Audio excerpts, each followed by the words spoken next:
Hi, my name is Goziem Kitchen and Events, and today I'm going to be showing you how I make my rich fruit cakes.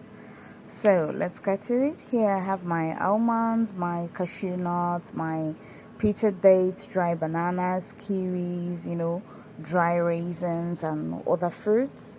Okay, I also have my shredded coconuts for toppings, my red cherry, I have green cherry, and then for flavors, I do a combination of vanilla, milk zest, maybe a little bit of milk emulsion, and then I have browning, I have my already soaked fruit, I have my citrus. I'll be using the zest, that's the peel, the back. I have extra alcohol, cinnamon, dark treacle, and then golden syrup. I have a milk fantasy as well. So here I couldn't show you the initial measurements, but I used sugar and butter.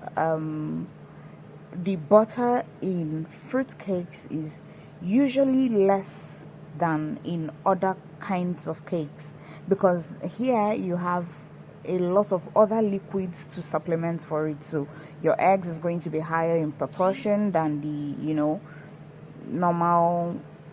And then here I have my all dry ingredients mixed together: my flour, my baking powder, my allspice, my cinnamon, my nutmeg, and all of that. So I'll just go ahead show you my all dry ingredients mixed together: my flour, my baking powder, my allspice, my cinnamon, my nutmeg, and all of that. So I'll just go ahead show you the other processes, and then after mixing you go in with your eggs. Yeah, I had to put on the light, it was a bit dark.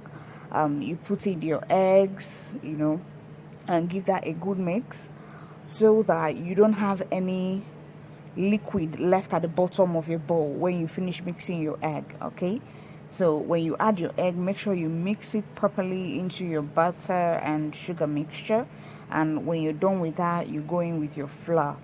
All right, so you're just going to keep alternating that. You put in your egg, you mix properly, put in your flour, you mix properly. It would even be better somehow, depending on choice though.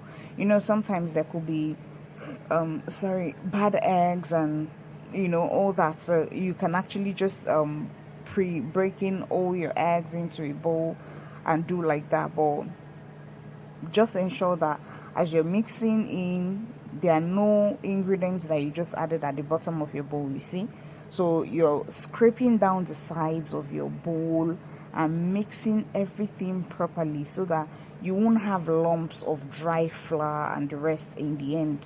All right, so mixing your flour, make sure there's no dry flour left. When you're done, you add in some more eggs and mix that in properly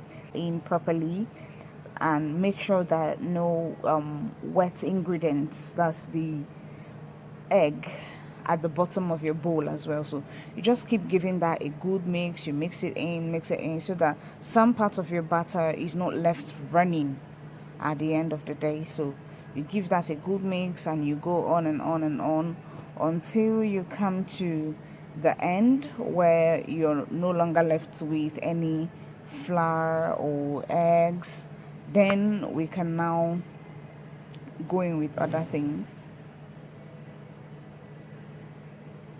So I gave this a good mix for just a few seconds.